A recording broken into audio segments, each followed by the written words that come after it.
Hello, my name is Ajat Kumar. I have completed my BTech from IIT BHU. Currently, I am a physics faculty at प्रयास residential school Korba Chhattisgarh. और हम लोग आज जो physics में chapter देख रहे हैं, रे ऑप्टिक्स चैप्टर पढ़ने वाले हैं। और उसमें जो अपना टॉपिक रहेगा वो क्या है, critical angle and total internal reflection. तो बेसिकली पहले रे ऑप्टिक्स में देखते हैं। तो रे ऑप्टिक्स में हम लोग जो पढ़ते हैं वो काफ़ी रियल लाइफ से रिलेटेड चीज़ें होती हैं। रे ऑप्टिक्स में हम लोग लाइट के प्रोपागेशन को रे के टर्म में क्या करते हैं, देखते हैं। तो इसमें हम लोग जो टॉपिक पढ़ने वाले हैं क्रिटिकल एंगल एंड TIR। तो टोटल इंटरनल रिफ्लेक्शन को हम लोग शॉर्ट टर्म में TIR भी बोलते हैं। क्या चीज़? TIR। टोटल इंटरनल रिफ्लेक्शन को शॉर्ट टर्म में TIR बोलते हैं। तो सबसे पहले हम लोग देखेंगे क्रिटिकल एंगल क्या है, फिर इसके बाद से आएंगे टोटल इंटरनल रिफ्लेक्शन। तो क्रिटिकल एंगल वह एंगल है जब कोई भी रे क्या चीज डेंसर मीडियम से रेयर मीडियम में जा रही है, तो वह इंसिडेंस एंगल जिसपे एंगल ऑफ रिफ्लेक्शन क्या हो जाए, 90 डिग्री हो जाए, तो उस वाले इंसिडेंस एंगल को बोलते हैं क्रिटिकल एंगल। तो हम लोग इसको जरा देखते हैं कि जब कोई रे, ये अपना क्या है, एक सरफेस है, ठीक है। इधर हम बोल देते हैं डेंसर मीडियम है। क्या चीज? डेंसर मीडियम है। और इधर कौन सा है? Rarer medium. और अपना कोई रे है जो डेंसर मीडियम से किसमें, रेयरर मीडियम पर इंसिडेंस हो रही है। ये अपना नॉर्मल है। हम लेते हैं कि एंगल आई पे इंसिडेंस हुई। किसने? एंगल आई पे इंसिडेंस हुई, ठीक है। तो हम लोग जानते हैं जब कोई भी रे डेंसर मीडियम से रेयरर मीडियम में जाएगी तो आफ्टर रिफ्लेक्शन वो कहाँ जाएगी? अवे फ्रॉम दी नॉर्मल जाएगी, ठीक है। तो ये अपना जो एंगल है वो क्या है? आर है, एंगल ऑफ रिफ्लेक्शन। तो ये रिफ्लेक्टेड रे है। लेकिन हम लोग जो जानते हैं कि जब भी कोई रे किसी सरफेस पे पड़ती है तो उसका कुछ पार्ट क्या हो जाता है, रिफ्लेक्ट हो जाता है, और कुछ पार्ट रिफ्लेक्ट हो जाता है। तो रिफ्लेक्शन से, लॉ ऑफ रिफ्लेक्शन से जो रिफ्लेक्टेड पार्ट होगा वो जितने एंगल पे इंसिडेंस हुआ होगा उतना ही एंगल पे क्या हो जाएगा, रिफ्लेक्ट हो जाएगा। तो ये अपना इंसिडेंस रे है और ये अपना क्या है, रिफ्लेक्टेड रे,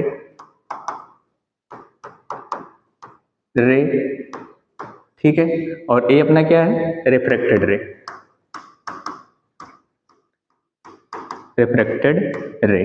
ठीक है। ये हम लोग को ध्यान रखना है कि जब भी कोई रे सरफेस पे आती है तो क्या, उसका कुछ पार्ट रिफ्लेक्ट होता है और कुछ पार्ट रिफ्लेक्ट होता है।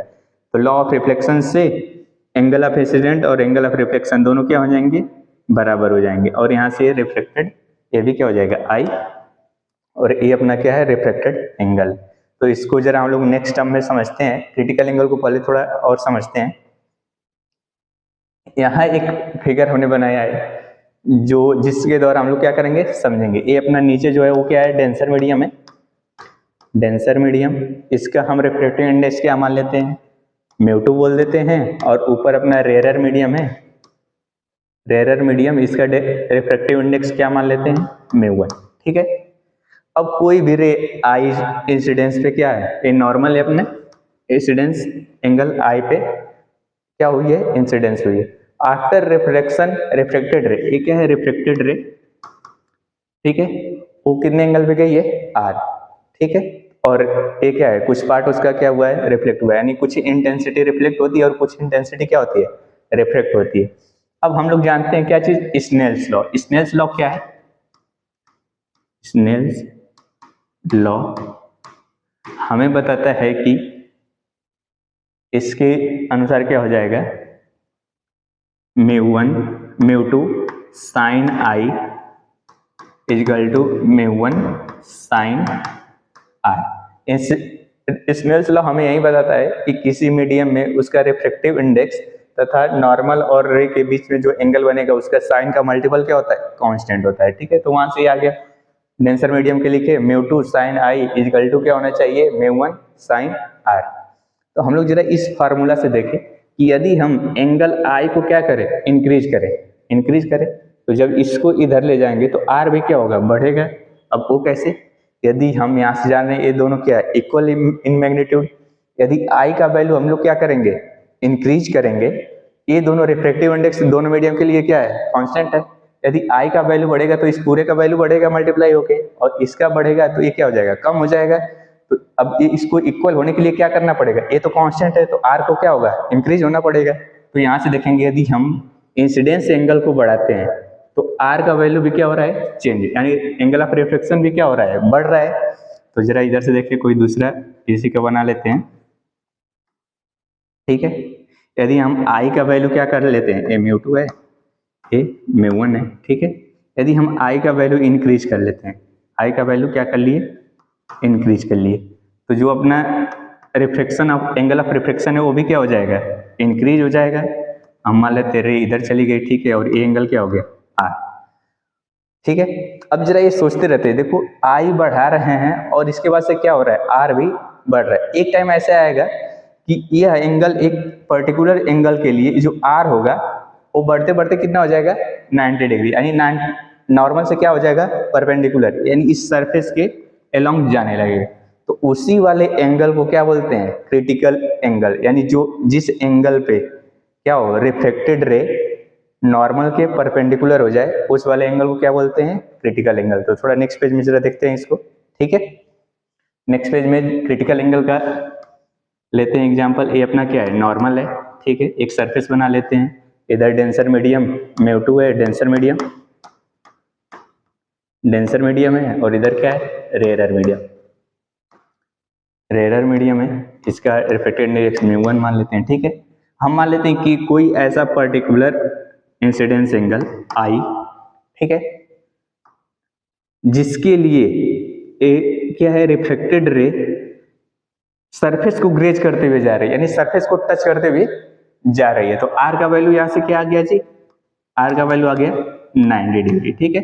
यानी जो रिफ्लेक्टेड रे है वो नॉर्मल के साथ कैसे हो गई, परपेंडिकुलर हो गई, यानी 90 डिग्री पे जा रही है। तो उसी इंसिडेंस एंगल को क्या बोलते हैं, क्रिटिकल एंगल। तो यहां से क्रिटिकल एंगल को कैसे डिफाइन करेंगे, क्रिटिकल एंगल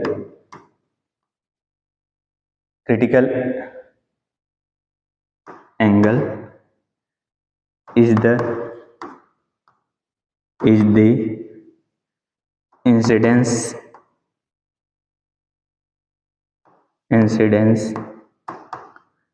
angle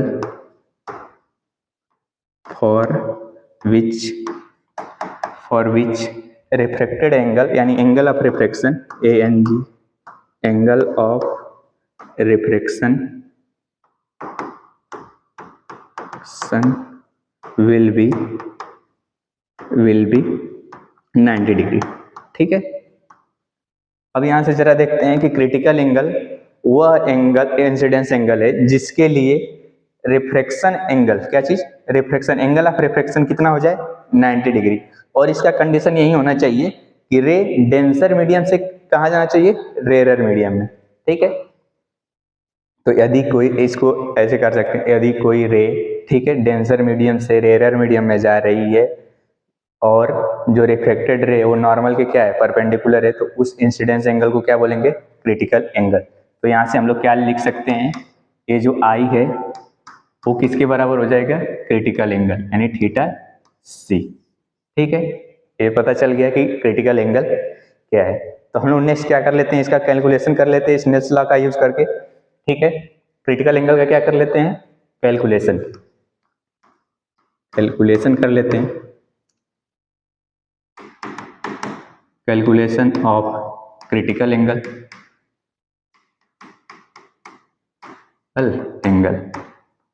ठीक है। किसका, क्रिटिकल एंगल का कैलकुलेशन हमको करना है। तो हम लोग अभी जो इमेज बनाए थे उसी से जरा देखते हैं, ठीक है। ये अपना आई है और ये रिफ्लेक्टेड है, ठीक है। और यहाँ आर का वैल्यू क्या है, 90 डिग्री, ठीक है। यहाँ क्या है, म्यू टू है, यहाँ म्यू वन है, ये डेंसर मीडियम है, ठीक है। अब स्नेल्स लॉ के अनुसार जरा, स्नेल्स लॉ से, बाय स्नेल्स लॉ हम लोग क्या लिख सकते हैं, म्यू टू साइन, क्या चीज, mu two sine I is equal to क्या होगा, mu one sine R, mu one sine R, R के जगह पे कितना रखना है, 90 डिग्री, ठीक है। हम लोग जानते हैं साइन 90 का वैल्यू 1 है, तो वहां से आ गया म्यू टू साइन, अब आर क्या है 90 है तो आई का वैल्यू क्या होगा थीटा सी, तो यहाँ से रख लिए क्रिटिकल एंगल, यहाँ हो गया μ1 साइन का वैल्यू 1, ठीक है। अब यहाँ से साइन थीटा सी का वैल्यू क्या आ जाएगा μ1 डिवाइड बाई μ2। अब यहाँ से थीटा सी का वैल्यू हम लोग लिखना चाहेंगे तो क्या हो जाएगा साइन इनवर्स μ1 डिवाइड बाई μ2। तो ये अपना क्या है क्रिटिकल एंगल का न्यूमेरिकल फॉर्म है, ठीक है। तो हम लोग पता चल गया वह इंसिडेंस एंगल जिसके लिए रिफ्लेक्टेड एंगल क्या ना हो जाए 90 डिग्री, ठीक है। यानी वो जो रे है रिफ्लेक्टेड रे वो ग्रेज करते हुए यानी सरफेस को टच करते हुए जा रही है। तो ये हो गया कैलकुलेशन हो गया किसका थीटा सी का। अब जरा नेक्स्ट आते हैं हम लोग टोटल इंटरनल रिफ्लेक्शन का बातचीत करते हैं। हम लोग फिर से जरा एक पहले टर्म पे आते हैं, पहले एक इमेज यहाँ पे आते हैं, ठीक है। यदि ये एंगल बढ़ाते बढ़ाते कहाँ पहुंच जाए आई जिस पे क्या हो 90 हो रहा है, ठीक है। नेक्स्ट बना लेते हैं एक इमेज, ठीक है, जरा इधर बना लेते हैं एक इमेज, ठीक है। ये अपना क्या है सरफेस है, यहाँ से कर लेते हैं ये नॉर्मल है, ठीक है। ये अपना आई है और ये अपना क्या चीज है, ये अपना रिफ्लेक्टेड रे है और ये अपना क्या चीज है रिफ्लेक्टेड रिफ्लेक्टेड रिफ्लेक्टेड रे, ठीक है। और ये क्या है रिफ्लेक्टेड रे। ये आई का वैल्यू किसके बराबर है थीटा सी के, ठीक है। रे, ठीक है। अब जरा हम लोग सोचते हैं ए आर का वैल्यू कितना हो गया है 90 डिग्री, ठीक है। ये नॉर्मल है अपना, इस सरफेस है डेंसर मीडियम μ2 और ये है μ1, ठीक है। अब जरा हम लोग सोचते हैं कि यदि आई का वैल्यू थीटा सी से भी क्या कर दे थोड़ा ज्यादा कर दे, जैसे ही इससे स्लाइटली बढ़ाएंगे थोड़ा सा भी बढ़ाएंगे वो तुरंत क्या है जो रिफ्लेक्टेड रे वो कहाँ आ जाएगी फिर से वापस डेंसर मीडियम में, और ये पूरा का पूरा रे जो है वो कहाँ चला आएगा उसी मीडियम में जिसमें से रे इंसिडेंस हुई है। तो जैसे ही इसका वैल्यू यानी इंसिडेंस एंगल का वैल्यू थीटा सी से थोड़ा सा भी ज्यादा हुआ तो सडनली इसका क्या होगा रिफ्लेक्टेड रे का जो है इंटेंसिटी बढ़ जाएगा और ये पूरा का पूरा क्या हो जाएगा रिफ्लेक्ट हो जाएगा। तो जब ये पूरा का पूरा रिफ्लेक्ट हो जाएगा तो क्या हो जाएगा टोटल इंटरनल रिफ्लेक्शन। इसी कंडीशन को क्या बोलते हैं total internal reflection. If I का वैल्यू ग्रेटर देन हो जाए किसके थीटा सी के, तब क्या हो जाएगा ये पूरा का पूरा जो रिफ्लेक्टेड है वो कहाँ चला जाएगा इसी मीडियम में, और उसको बोल देंगे कि टोटल इंटरनल रिफ्लेक्शन उसी को। तो जरा यहाँ से देख लेते हैं, ये नॉर्मल है अपना, ठीक है। ये मीडियम में 1 है और ये μ2, यहाँ से ये क्या है आई है, ठीक है। आई ग्रेटर देन थीटा सी है, ये ध्यान रखना है, ठीक है। तो ये पूरा का पूरा रे कहाँ वापस इसी मीडियम में आ जाएगी और लॉ ऑफ रिफ्लेक्शन से ये दोनों एंगल क्या हो जाएंगे बराबर हो जाएंगे, ठीक है।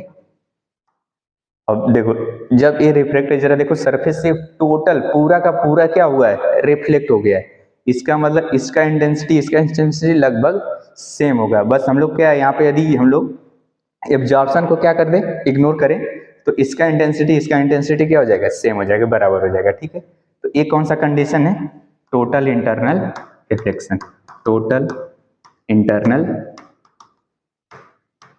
रिफ्लेक्शन, ठीक है।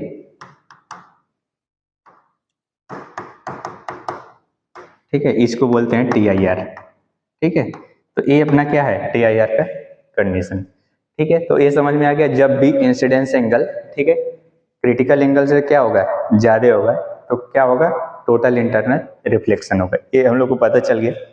जरा कंडीशन देख लेते हैं TIR के लिए कंडीशन क्या है।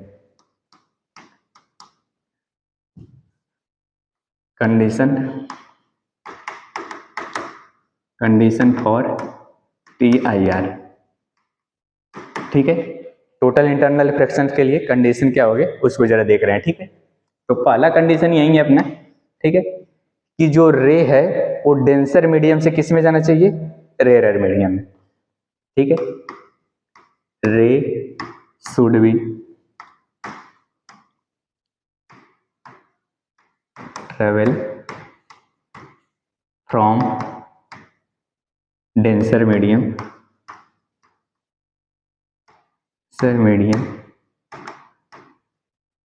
टू टू रेयर मीडियम, ठीक है, यानी रे इंसिडेंस होना चाहिए कहाँ से, डेंसर मीडियम से, ठीक है, टू रेयर मीडियम और दूसरा कंडीशन क्या है, दूसरा कंडीशन तो हम लोग जानते ही हैं, इंसिडेंस जो एंगल है वो कितना होना चाहिए, क्रिटिकल एंगल से ज्यादा, यानी इंसिडेंस एंगल बोल सकते हैं, एंगल आई जो है इंसिडेंस एंगल ग्रेटर देन होना चाहिए किसके, थीटा सी के। ये अपना दोनों कंडीशन है किसके लिए, टी आई आर के लिए, condition for T I R. तो इतना हम लोग को समझ में आ गया क्रिटिकल एंगल क्या है और क्या चीज टोटल इंटरनल रिफ्लेक्शन क्या है। तो ये काफी इजी था, ठीक है, और ये रियल लाइफ में देखा जा सकता है, ठीक है, प्रैक्टिकल करके। जरा इस पे एक क्वेश्चन देख लेते हैं हम लोग, ठीक है, तो नेक्स्ट क्वेश्चन जरा करते हैं, ठीक है। तो उस क्वेश्चन करने से पहले थोड़ा हम लोग देख लेते हैं कि इंसिडेंस एंगल कैसा होगा, यदि कोई भी रे डेंसर मीडियम से रेयर मीडियम में जा रही है तो क्या क्या कंडीशन होगा। पहला condition, if incidence angle less than theta C, critical angle से कम क्या होगा, तो यहाँ पे क्या होगा, रिफ्रैक्शन एंड रिफ्लेक्शन दोनों होगा, ठीक है। कुछ पार्ट क्या होता है, रिफ्लेक्ट होता है, कुछ पार्ट रिफ्लेक्ट होता है, रिफ्लेक्शन भी होगा। अब दूसरा कंडीशन क्या है, if I is equal to क्या हो जाए, थीटा सी, तब क्या हो जाएगा क्रिटिकल कंडीशन का, यानी क्या हो जाएगा, ग्रेजिंग इमरजेंस हो जाएगा, ग्रेजिंग यानी रे क्या हो जाएगी, रिफ्लेक्टेड रे क्या करते जाएगी, टच करते हुए सरफेस को जाएगी, ग्रेजिंग इमरजेंस,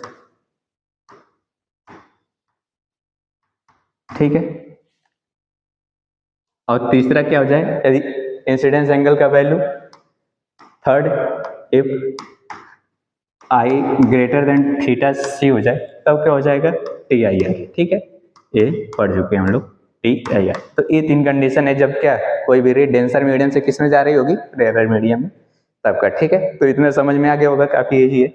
अब जरा क्वेश्चन हम लोग देखते हैं, अपने को क्वेश्चन क्या दिया है इस पे, ठीक है। अपने को एक स्लैब दिया है, क्या चीज, ट्रायंगुलर स्लैब दिया है, ये स्लैब है, ठीक है, ग्लास का स्लैब है, ठीक है, जिसका रिफ्रैक्टिव इंडेक्स हमको दिया है, क्या चीज, म्यू दिया है 3/2, ठीक है, और थीटा सी का वैल्यू 42 डिग्री, ठीक है, और ये वैल्यू हमको दे दिया कितना, 30, ठीक है, 30 डिग्री। ये क्या है, ग्लास का स्लैब है, ठीक है, एयर में रखा है, क्या चीज, ये एयर में रखा है, एयर में रखा है, जिसका रिफ्रैक्टिव इंडेक्स कितना है 3/2 और क्रिटिकल एंगल का वैल्यू कितना दिया है 42 डिग्री, ठीक है। और बोल रहा है कि एक रे है कोई, इसको बोल देते हैं सरफेस 1, इसको बोल देते हैं सरफेस 2 और इसको बोल देते हैं सरफेस 3। तो बोल रहा है सरफेस 1 पे वो परपेंडिकुलर क्या हो रही है, इंसिडेंस हो रही है। तो अपना क्वेश्चन ये है पूरा, और तुमसे पूछ क्या रहा है वो जरा देखना है। अपने को क्या करना है, इस रे का पाथ ट्रेस करना है, ठीक है, कैसे कैसे इसमें ट्रेवल करेगी ये करना है, ट्रेस दी पाथ ऑफ रे, ठीक है। हमको क्या करना है, रे का पाथ ट्रेस करना है, ठीक है। तो हम लोग स्टार्ट करते हैं और लगाते हैं इसको, जरा देखते हैं कैसे। पहले तो हम लोग देख रहे हैं कि सरफेस 1 पे, ठीक है, सरफेस 8 डिवाइड कर लिए ताकि आसान पड़ेगा, ठीक है। तो सरफेस 1 पे देख रहे हैं कि रे क्या है, परपेंडिकुलर, और जब किसी भी सरफेस पे कोई रे क्या है परपेंडिकुलर आती है तो ठीक है वो नॉर्मल है, ठीक है, उसी डायरेक्शन में वो चली जाएगी, इसमें कोई नहीं होगा कुछ। तो यहाँ से जरा देखते हैं रे कैसे आएगी, यहाँ से नॉर्मल आ रही है तो ये नॉर्मल ऐसे आगे आके सरफेस 2 पे आ जाएगी, यहाँ से सरफेस 2 पे पड़ी, ठीक है, सरफेस 2 पे आ गई, कोई दिक्कत नहीं यहाँ पे। अब यहाँ सरफेस 2 पे क्या करते हैं, नॉर्मल खींच लेते हैं, नॉर्मल बना लिए, ठीक है, ये सरफेस 2 पर नॉर्मल है। अब ये रे आई है, तो सरफेस 2 के लिए इंसिडेंस एंगल ये हो गया आई। अब सरफेस 2 के लिए इंसिडेंस एंगल का वैल्यू निकालते हैं पहले, ठीक है, क्योंकि चेक करना पड़ेगा कि ये आई का वैल्यू थीटा सी से ज्यादा है, कम है, या थीटा सी के बराबर है। तो चेक करते हैं आई का वैल्यू और सरफेस 2, सरफेस 2, ठीक है, आई का वैल्यू हमको क्या करना है, फाइंड करना है। ये 30 डिग्री दिया है और ये क्या है, रेक्टेंगुलर ट्राइंगल है, तो यहाँ से कितना आ जाएगा 60, ठीक है। और ये अपना क्या है, नॉर्मल इंसिडेंस हुई है, तो नॉर्मल हो गया, तो यहाँ से कितना आ गया 90 डिग्री, ठीक है। अब ये 90 हो गया, ये 60 हो गया, तो ए वाला एंगल कितना हो जाएगा इस ट्राइंगल में, ए आ गया कितना 30 डिग्री। और हम जानते हैं कि ये अपना क्या है, नॉर्मल है, तो यहाँ से आई का वैल्यू कितना आ जाएगा जी, देखो आई प्लस 30 कितना होना चाहिए 90 डिग्री, यहाँ से आई प्लस 30 कितना होना चाहिए 90 डिग्री, ठीक है। अभी 90 डिग्री, यहाँ से आई का वैल्यू कितना आ गया 60 डिग्री। सरफेस 2 के लिए इंसिडेंस एंगल कितना है 60, जरा यहाँ से देखें तो ये थीटा सी से ज्यादा है। अब थीटा सी से ज्यादा है मतलब क्रिटिकल एंगल से ज्यादा हो गया। अब जब क्रिटिकल एंगल से ज्यादा हो गया तो क्या होगा टी आई आर, ठीक है। अब यहाँ से टोटल इंटरनल रिफ्लेक्शन हो जाएगा, जितने एंगल पे आई है उतना ही एंगल पे क्या हो जाएगी इंसिडेंस रिफ्लेक्ट हो जाएगी। तो यहाँ से ये 60 पे आई है 60 पे चले, ठीक है। अब इसके बाद से ये 60 पे चली गई, यहाँ से आई का वैल्यू 60 बोल देते हैं, ठीक है, 60 पे चली गई। अब यहाँ से ये क्या हो जाएगी इस वाले सरफेस थर्ड पे आएगी, यहाँ से किस पे पड़ी, ठीक है, सरफेस थर्ड पे इंसिडेंस हुई। ये 60 है तो पहले यहाँ से निकाल के रख लेते हैं 30 डिग्री, ठीक है। अब सरफेस 3 के लिए क्या करते हैं, नॉर्मल खींचते हैं जरा। ये अपना क्या है सरफेस 3 के लिए नॉर्मल है, ठीक है। अब ये नॉर्मल है और ये क्या हो गया इंसिडेंस एंगल, ठीक है। अब इंसिडेंस एंगल हमको क्या करना पड़ेगा, सरफेस 3 के लिए निकाल के चेक करना पड़ेगा कि वो थीटा सी के बराबर है, ज्यादा है, कम है, ये जरा देखना पड़ेगा, ठीक है। तो इसको भी निकाल लेते हैं, काफी इजी है, ठीक है। यहाँ लिखते हैं फॉर सरफेस 3, ठीक है। अब जरा यहाँ से देखो ए 30 डिग्री है, ए 90, ये कितना आएगा 60, काफी इजी है, ठीक है। फिर यहाँ से चेक करेंगे 60 प्लस आई 90 के बराबर होना चाहिए, तो यहाँ से आई का वैल्यू आ गया इजीली कितना 30 डिग्री। ये काफी इजी है तो इसको ज्यादा टाइम नहीं लेते हैं, ठीक है। अब ये यहाँ से आ गया 30। अब जरा देखो सरफेस 3 के लिए जो इंसिडेंस एंगल है वो क्या थीटा सी से कम है, है। अब जब थीटा सी से कम होता है तो क्या होता है रिफ्लेक्शन होता है, ठीक है, तो रिफ्लेक्शन। अब देखो रे कहाँ से, डेंसर मीडियम से कहाँ जा रही है, रेयर मीडियम में, ये भी ध्यान देना है, डेंसर मीडियम से रेयर मीडियम। तो जब रिफ्लेक्ट होगा तो क्या अवे फ्रॉम दी नॉर्मल जाएगा, तो इधर आना था थोड़ा सा इधर चली जाएगी, ठीक है। ये अपना उसका पाथ है। और यहाँ से ये बोल देंगे एंगल ऑफ क्या है रिफ्लेक्शन है। यदि हम रिफ्लेक्शन एंगल को निकालना चाहेंगे तो स्नेल्स लॉ का यूज कर लेंगे और वहां से आ जाएगा। तो क्या करते हैं यहाँ पे स्नेल्स लॉ लगा लेते हैं और उसका वैल्यू निकाल लेते हैं, ठीक है, बाय स्नेल्स लॉ, ठीक है। वहां से करो, म्यू पता है तुम्हें, हमें ग्लास का रेफ्रिजरेटर पता है, यानी 3/2 साइन 30 इक्वल होना चाहिए। अब ए बाहर एयर है, एयर में रखा है, तो एयर का रिफ्रैक्टिव इंडेक्स 1 इनटू में साइन आर का वैल्यू निकालना है, ठीक है। हम जानते हैं इसका कितना वैल्यू होता है 1/2, तो यहाँ से आ जाएगा 3/4 इजकल टू साइन आर। अब यहाँ से आर का वैल्यू निकालेंगे तो क्या हो जाएगा साइन इनवर्स 3/4। तो ये अपना आ गया आंसर इसका, ठीक है, इस क्वेश्चन का। तो हम लोग को समझ में आ गया होगा क्या क्या करना था और कैसे कैसे करना है। इस पर काफी इजी सवाल बनते, ठीक है।